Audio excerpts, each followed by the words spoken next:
The knife spun through the humid Egyptian air, its blade catching the harsh fluorescent lights of the underground chamber. Marcus Chen had exactly 2 seconds to react as the weapon hurtled toward his chest.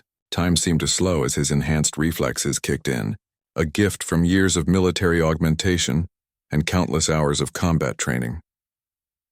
The masked figure had emerged from the shadows between the ancient limestone blocks, moving with inhuman speed and precision.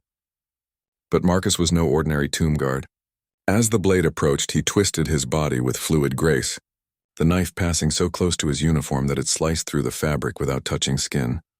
The weapon embedded itself in the stone wall behind him, with a sharp crack that echoed through the burial chamber. Marcus rolled to his right, drawing his sidearm in one smooth motion while his enhanced vision systems automatically adjusted to the chamber's dim lighting. The green glow of his tactical display painted targeting information across his field of view. "Intruder in Sector 7, he spoke into his comm unit, his voice steady despite the adrenaline coursing through his system. "Unknown hostile, armed and extremely dangerous." The masked attacker straightened and Marcus got his first clear look at the threat. The figure stood nearly 7 feet tall, draped in flowing black robes that seemed to absorb the light around them. Where a face should have been, an ornate golden mask gleamed, covered in hieroglyphics that hurt to look at directly. The symbols seemed to shift and writhe when observed, creating an optical illusion that made Marcus's enhanced vision systems flicker with error warnings. "You should not be here.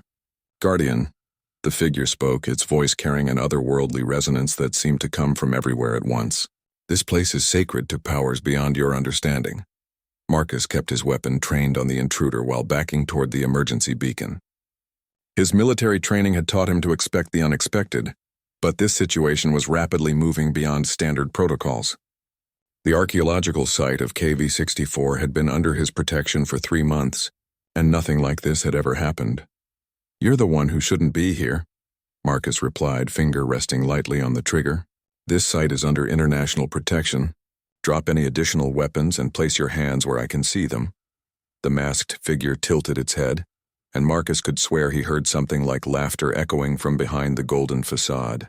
"International protection," it repeated mockingly. "Your species truly believes it owns this world, doesn't it?" The words sent a chill down Marcus's spine. "Your species, not humanity, not people, but species," as if the speaker wasn't human at all. "I don't know what kind of cult nonsense you're peddling," Marcus said, adjusting his grip on his weapon. "But you just assaulted a federal officer. That's going to be a problem for you."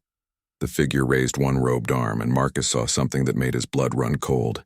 The hand that emerged from the sleeve was definitely not human. Long, articulated fingers ended in razor-sharp claws, and the skin had a metallic sheen that reflected the chamber's light like polished chrome. "Your federal officer status means nothing here," Marcus Chen, the being said, and Marcus felt his heart skip a beat. He hadn't given his name. "This tomb contains secrets that predate your civilization by millennia, secrets that certain parties would prefer remain buried." Marcus's enhanced hearing picked up the sound of approaching footsteps from multiple directions. His tactical display showed heat signatures moving through the corridors beyond the burial chamber. Whatever this was, the masked figure wasn't alone. "How do you know my name?" Marcus demanded, though he was already running tactical scenarios in his head. The chamber had 3 exits, but all of them were showing incoming movement on his sensors. "We know many things about you. Marcus Chen, former Marine Force Recon, decorated veteran of the Martian Colonial Defense, volunteer for the Human Enhancement Program." The figure took a step closer, and Marcus noticed that its feet made no sound on the stone floor. "You were chosen for this assignment specifically because of your capabilities." The implications hit Marcus like a physical blow. This wasn't a random break-in or even a sophisticated heist. This was something much larger, much more dangerous. Someone had been watching him, studying him, planning this encounter. "What do you want?" Marcus asked, though he suspected he already knew the answer. "The chamber you guard contains more than ancient artifacts," the being replied. "Beneath the sarcophagus lies a gateway, a pathway between worlds that your kind stumbled upon by accident during the excavation." Marcus's enhanced vision system highlighted movement in his peripheral vision. At least 6 more figures were now visible in the shadows at the chamber's edges, all wearing similar robes and masks.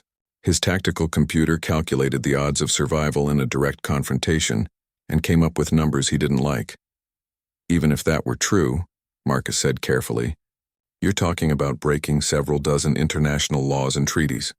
Whatever you think is down here, it's not worth starting a war over. The masked leader's head tilted again, and this time Marcus was certain he heard laughter. War, Marcus Chen. Your species doesn't even know it's already at war, has been for the past 50 years, ever since your people first ventured beyond your home system. The revelation hit Marcus like a thunderbolt. 50 years ago was when humanity had established its first permanent colony on Mars, when they had started expanding beyond Earth in earnest, when they had apparently attracted some very unwelcome attention. You're not human, Marcus stated, though it wasn't really a question anymore. Very perceptive, the leader replied. We are what your people would call the Veil Consortium. We have been watching your species' development with great interest and considerable concern. Marcus's training kicked in as he processed this information.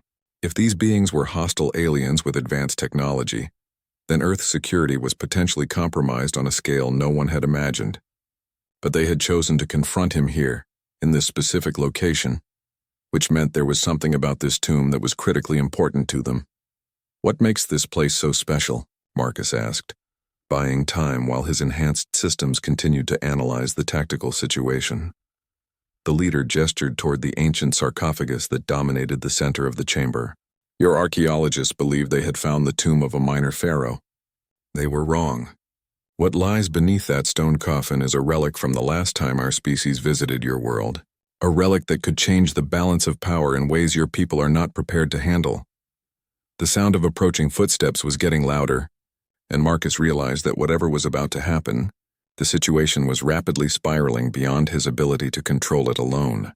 Marcus's enhanced hearing system suddenly detected the distinctive whine of energy weapons charging up. His military instincts screamed danger as thermal signatures bloomed across his tactical display. These weren't primitive weapons or even conventional firearms. The energy readings were off the charts, far beyond anything in Earth's current arsenal. I suggest you step away from the sarcophagus. Marcus Chen, the leader said, its metallic voice carrying an undertone of threat. We have no desire to harm you, but we will do what is necessary to secure the relic. Sorry, but that's not how this works, Marcus replied, moving to position himself between the aliens and the ancient stone coffin. His finger tightened on his weapon's trigger. Though he suspected conventional bullets would be largely ineffective against beings with such advanced technology, the leader made a gesture with its clawed hand, and Marcus heard a low humming sound emanating from the walls themselves. The hieroglyphics carved into the limestone began to glow with a soft blue light, casting eerie shadows throughout the chamber. The temperature dropped noticeably, and Marcus's breath began to fog in the suddenly frigid air. Interesting, the alien leader murmured, tilting its masked head as it observed Marcus's position. Your tactical assessment is correct. Your primitive projectile weapons would indeed be ineffective against our personal shielding. Yet you choose to stand your ground. Is this what your species calls courage or merely ignorance? Marcus's enhanced nervous system was processing information at superhuman speeds, cataloging every detail of his surroundings. The glowing hieroglyphics weren't just decorative. They were forming patterns, creating what looked suspiciously like a technological interface. The ancient Egyptians hadn't built this chamber. They had simply built around something that was already here. Maybe a little of both, Marcus admitted, his weapon still trained on the leader. But I took an oath to protect this site and everything in it. That includes protecting it from uninvited guests, no matter what planet they're from. A new voice spoke from the shadows, deeper and more resonant than the leader's. He carries the genetic markers, Architect. The modifications are extensive, but the base template remains pure. Marcus felt a chill that had nothing to do with the dropping temperature. Genetic markers? Pure template? What were these beings talking about? The leader, apparently called the Architect, turned toward the new speaker. Are you certain, Scanner? The enhancement procedures your people detected were crude by our standards. Crude but effective, the hidden voice replied. This one has been optimized for combat, survival, and rapid adaptation. Classic human military enhancement protocols, but implemented with surprising sophistication. His reaction time is nearly triple the baseline human norm. Marcus realized they were discussing him like he was some kind of laboratory specimen. His enhanced hearing picked up more movement in the tunnels beyond the chamber. Whatever force these aliens had brought, it was larger than he had initially estimated. Enhanced or not, Marcus said loudly, I'm still just one person. If you really wanted to take this place, you could have brought more firepower. Why the negotiation? What aren't you telling me? The architect moved closer, its robe seeming to flow like liquid in the strange blue light. Because, Marcus Chen, the relic responds only to specific genetic signatures. Your people's random excavations have destabilized containment fields that have been in place for over 4,000 years. Simply removing you and taking the relic by force could trigger a chain reaction that would devastate this entire region. The implications were staggering. If these aliens were telling the truth, then human archaeological work had accidentally stumbled onto something incredibly dangerous. Something that required careful handling to prevent catastrophic consequences. So you need me alive, Marcus concluded. At least until you can safely extract whatever's down there. More than that, the scanner's voice called from the shadows. The relic has been gradually adapting to human genetic patterns over the decades since excavation began. It now requires active human biological presence to maintain stability. Remove all humans from the vicinity, and the containment fails within approximately 6 hours. Marcus processed this information with growing unease. An alien artifact buried beneath an Egyptian tomb, requiring human presence to prevent some kind of disaster. It sounded like the setup for a science fiction nightmare. What exactly happens if the containment fails? Marcus asked, though he suspected he didn't want to know the answer. The architect gestured toward the sarcophagus, and the blue light emanating from the hieroglyphics intensified. The relic is what your people might call a quantum tunnel generator. It creates stable wormholes between distant points in space. The last time it was activated, your species was still discovering agriculture. Marcus felt his blood run cold. A wormhole generator. If that technology fell into the wrong hands, it could revolutionize space travel, or be weaponized in ways that didn't bear thinking about. Who were you creating wormholes for 4,000 years ago? Marcus asked. And why leave it here? It was not left intentionally, the architect replied. And for the first time, Marcus detected what might have been regret in its synthesized voice. The device was abandoned during what you might call a strategic withdrawal. Your species was deemed too primitive to pose any threat to it. But now we're not, Marcus said, understanding dawning. We've spread to other star systems. We've developed technology that can detect and interact with your abandoned equipment. Precisely, and that presents certain parties with both opportunities and concerns. The architect raised its clawed hand, and Marcus's tactical display showed energy weapons powering down throughout the chamber. Which brings us to our current situation. Marcus kept his weapon raised but felt some of the tension leave his shoulders. If they had wanted to kill him outright, they clearly had the firepower to do so. The fact that they were still talking suggested there might be room for negotiation. What kind of opportunities? Marcus asked. A new figure emerged from the shadows, smaller than the others and wearing robes of deep crimson instead of black. When it spoke, its voice was distinctly different, smoother, almost musical. The kind that could advance your species by centuries, it said. The quantum tunnel technology could give humanity access to resources and knowledge beyond your current comprehension. But it could also attract attention from powers that consider your species a threat to galactic stability. Marcus's enhanced vision focused on the new arrival. Unlike the others, this one moved with an almost dance-like grace, and its mask was silver rather than gold, inscribed with symbols that seemed to shift and change as he watched. Let me guess, Marcus said. You're the good cops in this scenario. The silver-masked figure tilted its head in what might have been amusement. We represent certain factions within the consortium that believe humanity shows promise. Your species displays remarkable adaptability and resilience, traits that could prove valuable in the conflicts to come. Conflicts with who? With those who believe the galaxy would be safer if humanity never left its home system, the architect interjected. This chamber has become a test, Marcus Chen. How your people handle this situation will determine whether you are offered partnership or face elimination. The weight of responsibility settled on Marcus's shoulders like a physical force. The decisions made here in this ancient chamber beneath the Egyptian desert could determine the future of human civilization. No pressure at all. Marcus felt something shift in his enhanced neural pathways, a subtle change in processing speed that he recognized from his most intense combat situations. His military augmentations were responding to the perceived threat level, pushing his capabilities beyond their normal parameters. The aliens might have superior technology, but they clearly didn't understand the full extent of human military enhancement. A test, Marcus repeated, buying time while his enhanced systems ran probability calculations. And if humanity fails this test? The architect's golden mask reflected the blue light from the hieroglyphics as it turned toward him. Then certain measures will be taken to ensure your species remains confined to your current territories permanently. Marcus's tactical computer finished its analysis of the chamber's layout and energy patterns. What the aliens didn't realize was that his enhancements included more than just physical improvements. His neural implants had been quietly mapping their positions, analyzing their technology, and identifying potential weaknesses in their approach. "There's just one problem with your test," Marcus said, taking a calculated step closer to the sarcophagus. "You're making the same mistake every enemy has made when facing humans." The silver-masked figure moved slightly, its posture becoming more alert. "And what mistake is that?" "You're underestimating us." Marcus's enhanced reflexes exploded into action as he triggered a flashbang grenade from his tactical vest while simultaneously diving behind the ancient stone coffin. The aliens' enhanced senses, which gave them advantages in normal conditions, became liabilities in the face of the devastating sensory overload. Their superior hearing made the sonic component of the flashbang exponentially more debilitating, while their advanced visual systems were completely overwhelmed by the intense light burst. Marcus used the precious seconds of confusion to activate an emergency beacon built into his neural implants.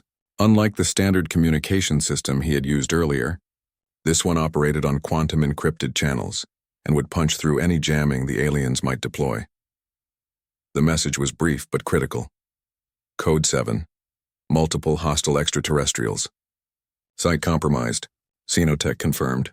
Recommend immediate deployment of enhanced response team. As the effects of the flashbang began to fade, Marcus heard the architect's voice, distorted by what sounded like electronic interference. "Clever, Marcus Chen, but ultimately futile. Your primitive weapons cannot harm us, and your backup will arrive far too late to affect the outcome." "Maybe," Marcus replied from behind the sarcophagus, his enhanced hearing tracking the movement of multiple figures around the chamber. "But you're operating under some faulty assumptions." He could hear the alien technology humming back to life as their systems recovered from the sensory attack.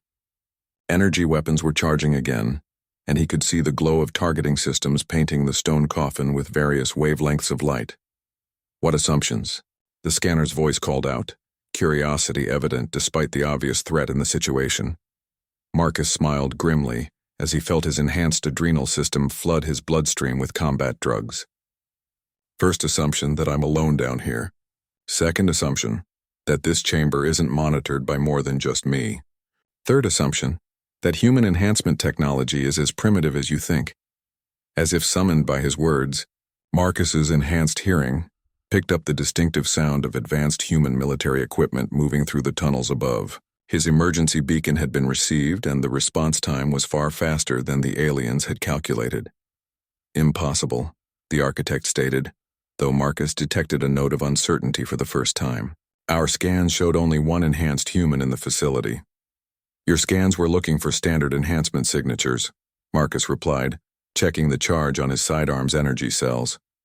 "What you didn't account for is that humans are really good at adapting alien technology to our own purposes." The truth was more complex than Marcus was letting on. The Human Enhancement Program had indeed reverse-engineered alien technology, but not from the Veil Consortium.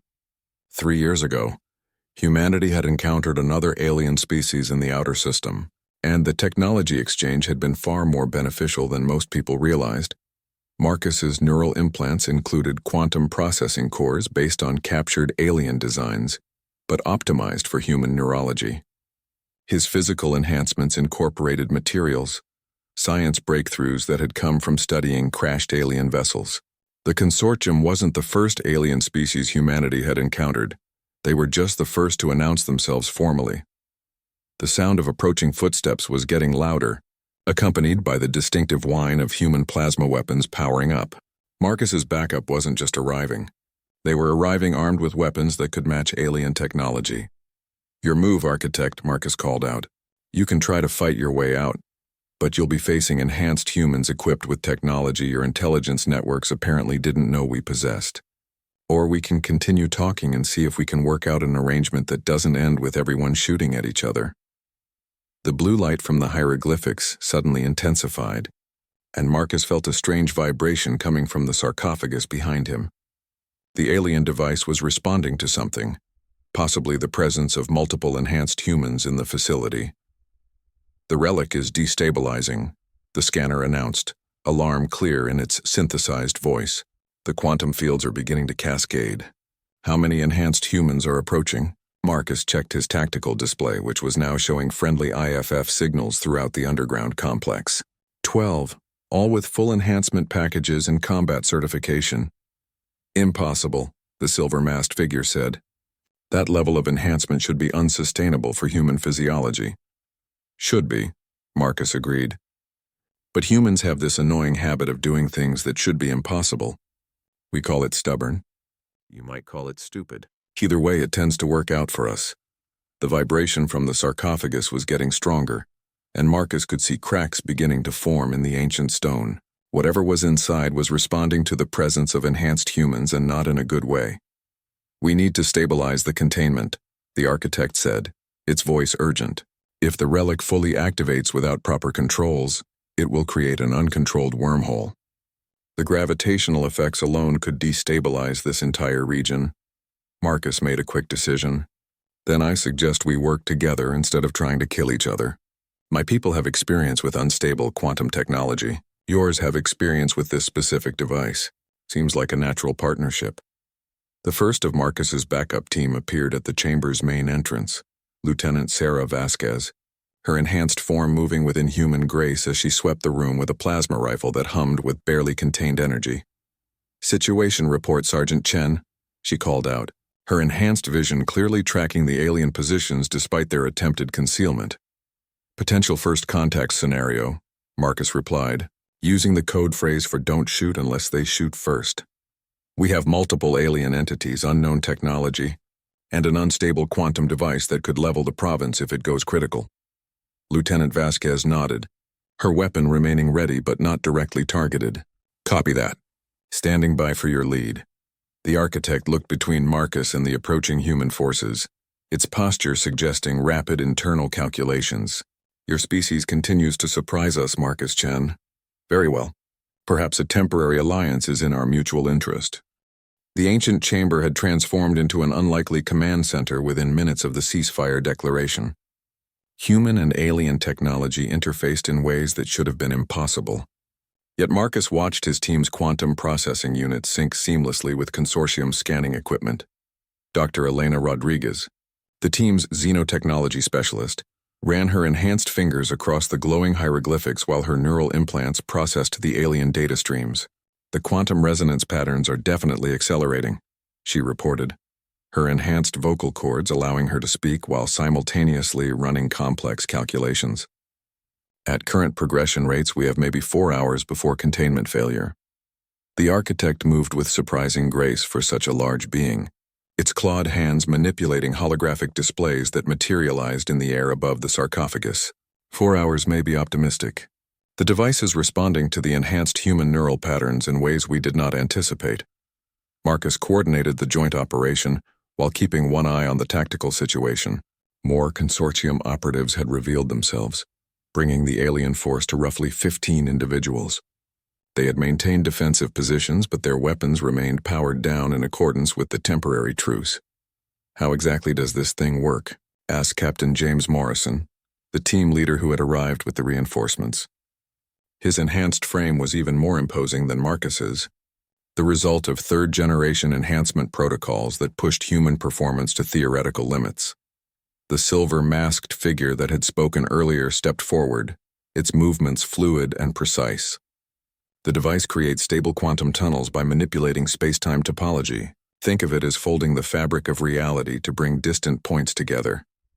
"Like origami," Lieutenant Vasquez observed, her enhanced pattern recognition systems already building theoretical models, but with physics instead of paper. A crude but not entirely inaccurate analogy, the silver-masked being acknowledged. "I am designated theorist. and I helped design the containment protocols currently failing around us. Dr. Rodriguez looked up from her analysis, her cybernetic eye interfaces glowing with processing activity. The quantum field is synchronized with human brainwave patterns. Specifically, the enhancement frequencies used in our neural implants. It's learning from us. Marcus felt a chill of understanding. It's adapting, trying to interface directly with human technology. Precisely, the architect confirmed. When your species first began excavating this site, the device detected primitive human neural activity and began adjusting its quantum signatures accordingly. Your enhancement technologies have accelerated this process exponentially. Captain Morrison crossed his arms, his enhanced musculature clearly visible even through his tactical armor. So we created this problem by being too advanced for your containment to handle. Ironic. The theorist tilted its silver-masked head in what might have been amusement. Your species has a remarkable tendency to exceed expected parameters. It is both fascinating and deeply concerning to those who value predictable outcomes. Marcus moved closer to the sarcophagus, his enhanced senses detecting subtle changes in the quantum field surrounding the ancient stone. What happens if we let it interface completely? What's it trying to connect to? The scanner emerged from the shadows, its robes rustling with each step. Unknown. The device was originally calibrated to connect with our home system's quantum communication network, but that network was destroyed during the war that forced our withdrawal from this sector. What war? Dr. Rodriguez asked, her scientific curiosity overriding caution. The conflict with the Dominion, the architect replied, its synthesized voice carrying undertones of ancient pain. A machine civilization that views biological life as an inefficiency to be corrected. They have been expanding across the galaxy for millennia, consuming resources and eliminating potential threats. Lieutenant Vasquez's enhanced tactical systems immediately flagged this as critical intelligence. How big a threat are we talking about? They have eliminated 47 spacefaring civilizations in the past 1,000 years, the theorist replied, including 3 that were significantly more advanced than your current level of development. The implications hit Marcus like a physical blow. Humanity wasn't just dealing with one alien species. They were potentially caught between multiple factions in a galaxy-spanning conflict. And one of those factions was actively hostile to biological life. The consortium represents several species that have formed an alliance to contain Dominion expansion, the architect explained. We had hoped to keep your system isolated until you achieved sufficient technological advancement to defend yourselves, Captain. Morrison's enhanced intellect processed the strategic implications with inhuman speed, but our rapid advancement has changed your timeline. We're developing too fast to ignore, but not fast enough to survive contact with this Dominion. Correct. Which brings us to the current crisis. The scanner gestured toward the sarcophagus where the quantum distortions were becoming visible to unenhanced human vision. If this device fully activates, it will send a quantum signature pulse across several star systems. The Dominion will detect it within days. Dr. Rodriguez straightened, her enhanced spine allowing her to maintain perfect posture despite the stress. So we either stop this thing from activating and buy time for humanity to develop better defenses, or we let it activate and face immediate annihilation. There is a third option, the theorist said quietly. We allow the device to activate, but we guide its targeting parameters. Instead of connecting to our destroyed network, we direct it to establish links with hidden consortium resistance bases. Marcus saw the strategic brilliance immediately. You're talking about turning this into a weapon. Use it to give your resistance movement instantaneous, communication and transportation across the galaxy, and position humanity as active participants in the galactic conflict rather than passive victims, the architect added. Your enhancement technologies and adaptive capabilities would be valuable assets in the fight against the Dominion, Captain. Morrison's enhanced combat analysis systems were running scenarios at superhuman speeds. What kind of firepower are we talking about? How does human military technology compare to Dominion capabilities? Individually, Dominion units are superior to current human equipment, the scanner admitted. But your species demonstrates tactical flexibility and adaptive thinking that even advanced AI systems struggle to counter. You excel at improvisation and unconventional warfare. Lieutenant Vasquez grinned. her enhanced facial muscles creating an expression that was both human and slightly unsettling. Guerrilla warfare against robot overlords. Sounds like a Tuesday for humans. The quantum distortions around the sarcophagus suddenly intensified, and Marcus felt his neural implants responding to some kind of signal. "It's trying to interface with our enhancements directly," he reported. "I can feel it probing the quantum cores in our neural networks." "Allow the connection," the theorist urged. "If we can establish stable interface protocols, we can guide the targeting process. But it requires willing participation from enhanced humans to provide the necessary quantum coherence." Dr. Rodriguez was already moving toward the sarcophagus, her enhanced reflexes overriding natural caution. The risk assessment favors attempting controlled activation over containment failure. The quantum cascade effects would be catastrophic either way. Marcus made the decision that would change the course of human history. "Do it. Establish the interface. If we're going to be dragged into a galactic war, we might as well choose which side we fight on." As the team moved into position around the ancient device, the chamber filled with energy that made the air itself seem alive. Humanity was about to take its first deliberate step onto the galactic stage, and Marcus suspected there would be no going back. The moment Dr. Rodriguez placed her enhanced hands on the sarcophagus, the entire chamber erupted with quantum energy. Marcus felt his neural implant surge with data streams unlike anything in their programming, while the ancient hieroglyphics blazed with light that seemed to exist in dimensions beyond normal vision. "Neural interface established," Dr. Rodriguez reported, her voice carrying harmonic overtones as the alien technology synchronized with her enhanced vocal cords. "The device it's learning human language structures. It's trying to communicate." Marcus moved to support her, his own enhanced systems interfacing with the quantum field around the device. The sensation was indescribable, like having his consciousness expanded across vast distances while simultaneously compressed into quantum-scale precision. "I can feel the targeting protocols. It's searching for something specific." The architect watched the process with what Marcus could only describe as amazement. "Impossible.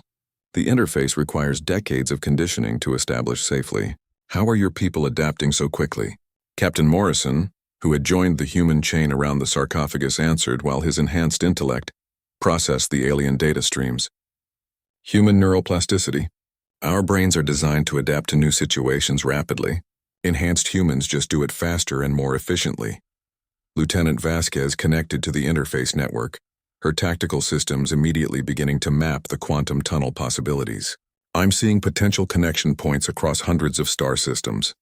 This thing has a range that's literally galactic in scope." The theorist moved closer, its silver mask reflecting the swirling energies around the ancient device. "Your species' adaptation rate is unprecedented. In our experience, biological minds require extensive preparation to interface with quantum technologies without suffering permanent neural damage." "Different approach to enhancement," Dr. Rodriguez explained, her consciousness now partially merged with the device's quantum matrix. "We didn't try to replace human capabilities, we amplified them, maintained the core adaptability while adding processing power and sensory expansion." Marcus could feel the device responding to their collective neural patterns, its targeting systems beginning to lock onto specific coordinates.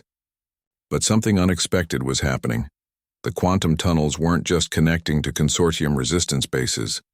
They were also detecting other signatures, other possibilities. "There are more players in this game than you told us about," Marcus observed, his enhanced pattern recognition identifying additional quantum signatures across the galaxy. "I'm detecting at least 12 distinct technological signatures, and some of them don't match either consortium or dominion frequencies." The scanner's synthesized voice carried notes of surprise. "That should not be possible. Our intelligence indicated only 3 major power blocks in this galactic region." Captain Morrison's enhanced strategic analysis was painting a broader picture of the galactic situation.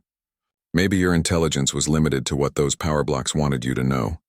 Humans have learned that the best way to survive powerful enemies is to make sure they don't see you coming."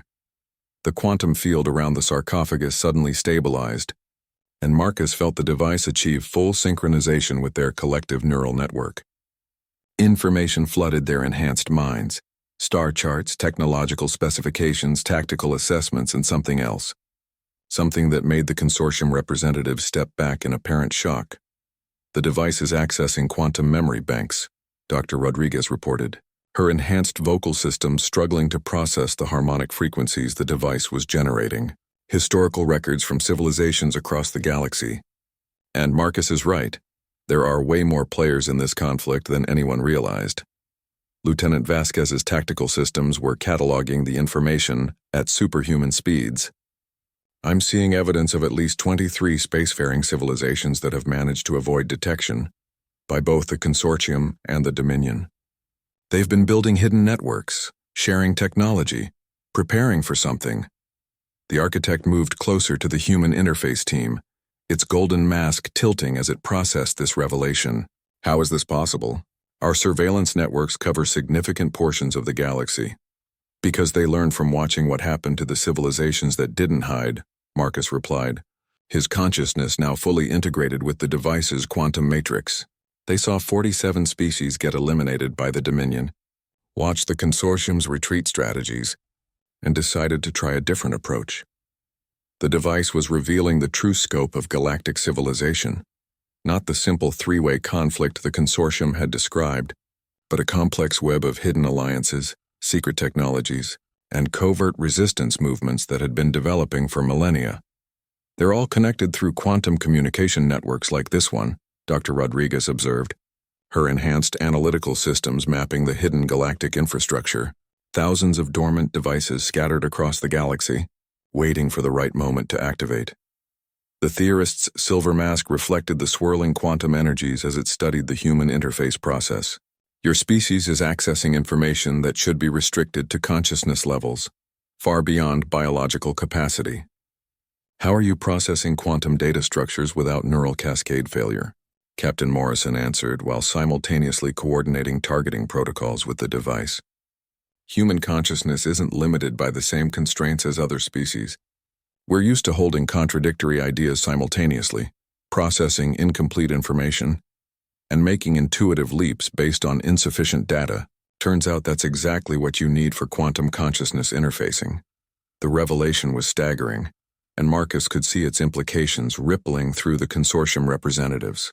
Humanity wasn't just another primitive species stumbling into galactic affairs. They were potentially the most naturally compatible interface species the galaxy had seen. The Hidden Alliance has been waiting for something like this, Lieutenant Vasquez reported, her consciousness now spanning multiple star systems through the quantum network. A species capable of safely interfacing with the ancient quantum technologies without losing their essential nature. Marcus felt the device completing its connection protocols, establishing stable links to hidden bases across the galaxy. But more than that, he could sense other enhanced humans beginning to connect to the network from facilities around Earth that he hadn't even known existed. How many enhanced humans are there really? The scanner asked, its sensors detecting the expanding network connections. Dr. Rodriguez smiled as her enhanced systems processed the incoming data. More than we told most people. The enhancement program was bigger than the public knew, and a lot more successful. We've been preparing for first contact scenarios for longer than you might think.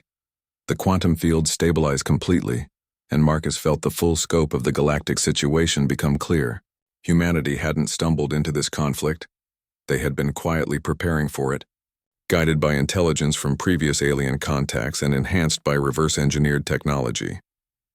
Welcome to the real galactic community, Captain Morrison said, his enhanced voice carrying harmonics from the quantum interface. Population. A lot more than anyone thought, and most of them have been waiting to see if humanity could pass the ultimate test. The architect stood motionless for a long moment before speaking. You have exceeded every projection, every model, every assumption we made about your species' capabilities. The question now is, what you intend to do with this power. Marcus smiled as he felt the full network come online, connecting enhanced humans across Earth to hidden alien civilizations across the galaxy. Same thing humans always do when faced with impossible odds and overwhelming enemies. We adapt, we overcome, and we protect the people we care about.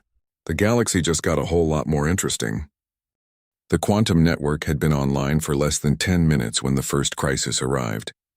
Marcus felt the alarm signals rippling through the galactic communication grid. His enhanced consciousness processing emergency broadcast from dozens of star systems simultaneously.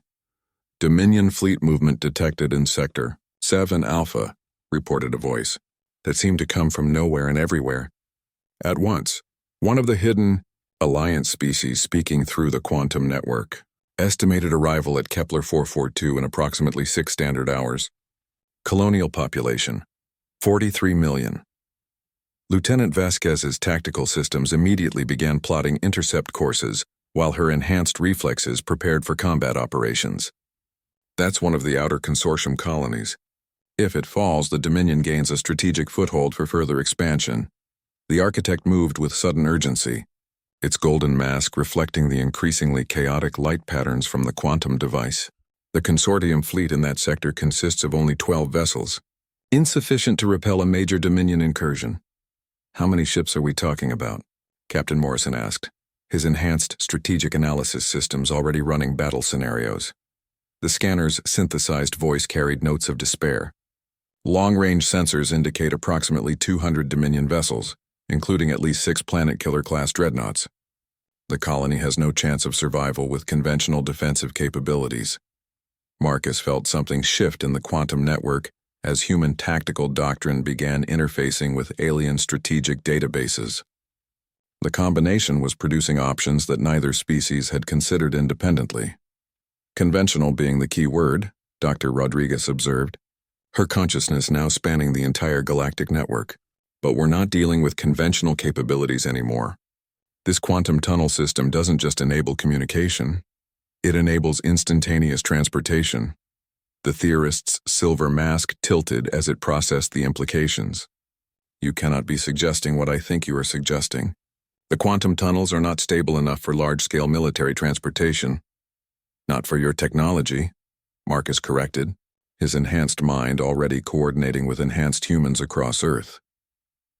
But human enhancement tech operates on different principles. We're naturally compatible with quantum uncertainty. We can use unstable tunnels that would destroy conventional matter. Captain Morrison's strategic systems were painting tactical displays in the air above the sarcophagus, showing potential deployment patterns across multiple star systems. Enhanced human strike teams could reach the colony before the Dominion fleet arrives. But we'd need support once we got there. The Hidden Alliance has been stockpiling weapons and defensive systems for centuries, came another voice through the quantum network, this one distinctly non-human but speaking fluent English. We can provide firepower. The question is whether your people can provide tactical coordination. Lieutenant Vasquez's enhanced combat systems were already running deployment scenarios. 12 enhanced human squads, quantum tunneled directly into strategic positions around the colony. We establish defensive perimeters while Alliance forces provide heavy weapons support through coordinated tunnel deployments. The scanner moved closer to the human interface team, its sensors detecting the rapid evolution of the tactical plan. This strategy is unprecedented. You are proposing to coordinate a multi-species defense operation using technology that has never been tested for military applications. Welcome to human military doctrine, Dr. Rodriguez replied, her enhanced systems interfacing with manufacturing facilities across Earth. When faced with impossible odds, we improvise with whatever tools are available and hope our enemies are too surprised to adapt quickly enough. Marcus felt the quantum network responding to human tactical thought patterns, establishing new connection protocols that would allow real-time coordination across galactic distances. The Dominion uses AI-driven tactical systems, right? Predictable, logical, optimized for known parameters? Correct, the architect confirmed. Their strategic algorithms are extremely sophisticated, but rely on established tactical doctrines. Then they're about to encounter their worst nightmare, Captain Morrison said, his enhanced strategic mind already plotting chaos-based defensive strategies. Human tactical thinking that operates on intuition, improvisation, and deliberate unpredictability. The quantum device was now pulsing with energy as enhanced humans across Earth began connecting to the network, their collective consciousness creating a distributed command structure, unlike anything the galaxy had seen. Traditional military hierarchies dissolved into fluid, adaptive networks that could respond to changing conditions in real time. Deployment authorization confirmed, came a new voice through the network. General Sarah Martinez, speaking from the Pentagon's Classified Enhanced Operations Center. All available enhanced units are cleared for immediate quantum deployment. Rules of engagement. Full authorization for alien technology integration. Marcus felt the first quantum tunnel opening beside him. A swirling vortex of space-time distortion that should have been impossible to survive. But his enhanced physiology adapted automatically, his neural implants synchronizing with the quantum field to maintain molecular coherence during transportation. "See you on the other side," Lieutenant Vasquez said, stepping through her own tunnel with the casual confidence of someone who had trained for impossible scenarios. The consortium representatives watched in apparent amazement as human soldiers disappeared through quantum portals that conventional wisdom said should have killed them instantly. The theorists' sensors were recording everything, trying to understand how human enhancement technology could be so fundamentally different from established galactic norms. "How are they surviving transit without quantum stabilization chambers?" the scanner asked, its voice carrying notes of scientific fascination. Dr. Rodriguez, who was coordinating the deployment while maintaining the quantum interface, answered without looking away from her data streams. "Human consciousness isn't bound by the same physical constraints as other species. We exist comfortably in states of quantum uncertainty, because that's how our brains naturally process reality. Enhancement just makes us better at it." The tactical displays showed enhanced human teams materializing across the threatened star system, their deployment pattern forming a defensive network that spanned multiple planets and asteroid fields. Alliance weapons platforms were quantum tunneling into position simultaneously, creating a defense grid that appeared from nowhere in a matter of minutes. "Dominion fleet detected our deployment," reported one of the enhanced squad leaders through the quantum network. "They're adjusting course and increasing speed. Estimated engagement in 4 hours." Marcus materialized on the surface of Kepler 442b, his enhanced senses immediately adapting to the alien environment, while his tactical systems integrated with local defense networks. The human colony spread out before him. 43 million people who had no idea they were about to become the testing ground for humanity's entry into galactic warfare. "All teams, this is Sergeant Chen," he broadcast through the quantum network. "Remember, we're not just defending this colony. We're showing the galaxy what happens when you threaten human civilians. Let's make sure the Dominion remembers this lesson." The response came from enhanced humans across the star system, their voices carrying the confidence of soldiers who had trained for the impossible and found themselves uniquely qualified for it. "Roger that, Sergeant. Time to show these robots why you don't mess with human territory." As the defensive preparations intensified, Marcus felt the weight of history settling around him. The next few hours would determine not just the fate of one colony, but humanity's place in the galactic community. The masked attacker who had thrown a knife at him in an Egyptian tomb had set in motion events that would change the balance of power across the galaxy, and Marcus was beginning to think that had been the plan all along. The Dominion fleet dropped out of hyperspace with the precision of a machine civilization that had conquered 47 worlds. 200 vessels arranged in perfect geometric formations, their black hulls absorbing light like void itself. But as they approached Kepler 442, their AI tactical systems began registering something unprecedented. Marcus crouched behind a quantum-materialized defense barrier, his enhanced vision tracking the incoming ships while his neural implants coordinated with enhanced humans across 3 planets and 17 asteroid defense platforms. The defensive network they had established defied every principle of conventional military doctrine. Dominion tactical analysis shows confusion, reported Dr. Rodriguez from the quantum interface chamber back on Earth. "Their AI systems can't predict our deployment patterns because we're not following any recognizable strategic paradigm."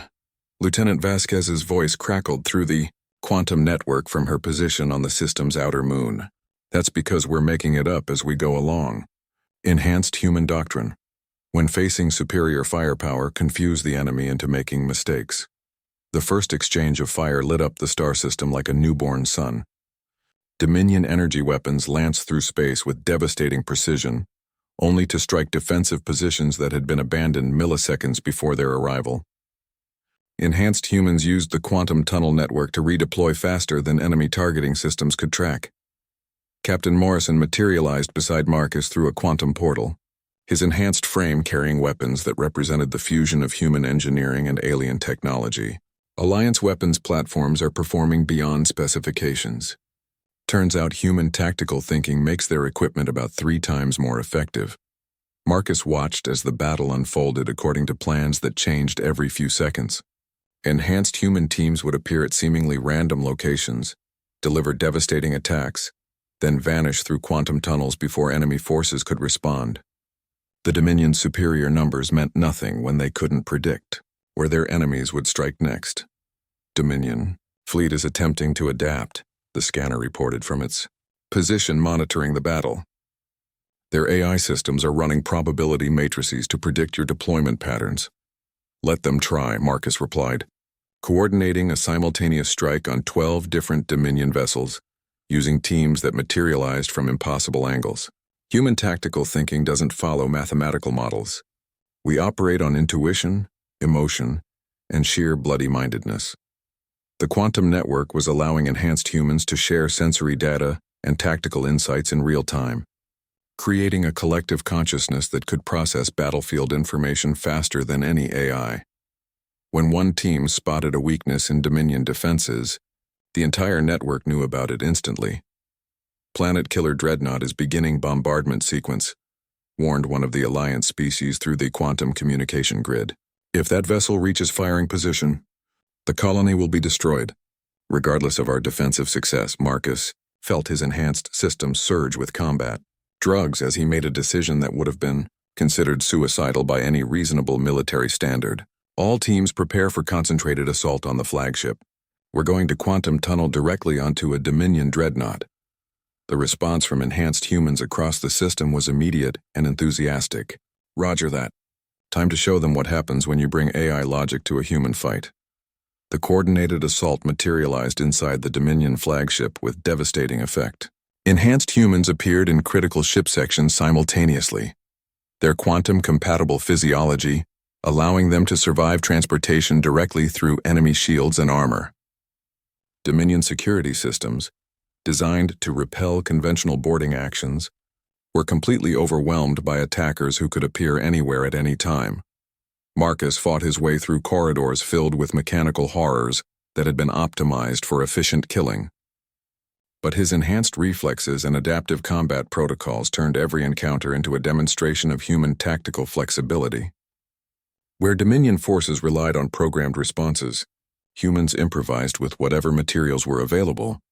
Bridge secured, Captain Morrison reported as his team materialized in the Dreadnought's command center.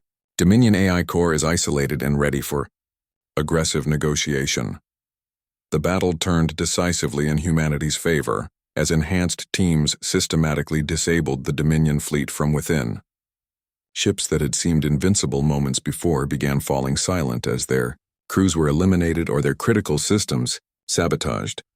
But the real revelation came when the surviving Dominion vessels attempted to retreat. The quantum network allowed enhanced humans to pursue them through hyperspace itself, turning what should have been a safe withdrawal into a running battle across multiple star systems. Impossible, the architect observed from the tomb chamber on Earth, watching the tactical displays with apparent amazement. You are conducting military operations across galactic distances as if space itself poses no barrier. Dr. Rodriguez, still interfacing with the quantum device, smiled as she coordinated the pursuit of fleeing Dominion forces. Space doesn't pose a barrier when you can quantum tunnel anywhere instantly.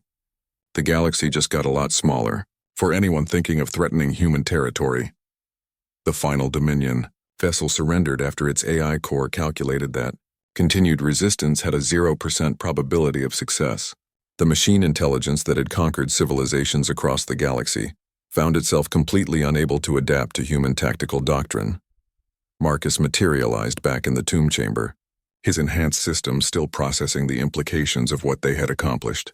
In the span of 6 hours, humanity had gone from being an unknown factor in galactic politics to demonstrating military capabilities that could reshape the balance of power across the galaxy. The test is complete, the theorist announced, its silver mask reflecting the now stable glow from the quantum device. Humanity has proven its worthiness to join the galactic community as full partners rather than protected dependents. Test? Marcus asked, though he was beginning to understand. The architect stepped forward, reaching up to remove its golden mask for the first time. Beneath was a face that was surprisingly human, though marked with cybernetic enhancements that made it clear this being had once been something else. "I am Admiral Sarah Chen," the figure announced. "Marcus, I'm your great-aunt. I was part of the first human deep space exploration mission 70 years ago." The revelation hit Marcus like a physical blow. "The consortium isn't alien. You're human. Some of us are," Admiral Chen confirmed. "Others are allies we've made over the decades. The consortium is what humanity became after we realized we weren't alone in the galaxy. We've been preparing for this moment ever since." Dr. Rodriguez looked up from the quantum interface, understanding dawning in her enhanced features. The enhancement program, the hidden technology development, the staged first contact. This was all designed to test whether humanity could integrate with galactic civilization while maintaining our essential nature. The theorist removed its silver mask, revealing the face of another enhanced human. "The galaxy needed to know if your species could be trusted with quantum technology and alliance membership. Today you proved that humanity doesn't just adapt to new situations, you excel in them." Marcus felt the weight of deception and revelation settling around him, but also a growing sense of pride. Humanity had been tested by their own people and found worthy of a place among the stars. "The Dominion is real," Admiral Chen continued, "and the threat they represent is genuine. But now the galaxy knows that humanity won't just survive contact with hostile alien civilizations. We'll thrive in that environment." As the quantum network stabilized into permanent configuration, connecting Earth to hidden human colonies and allied civilizations across the galaxy, Marcus realized that the masked attacker who had thrown a knife at him had indeed defied belief, not because of the attack itself, but because that single moment had triggered humanity's emergence as a galactic power. The Tomb Guard had become a guardian of humanity's future among the stars. And that future looked very bright indeed.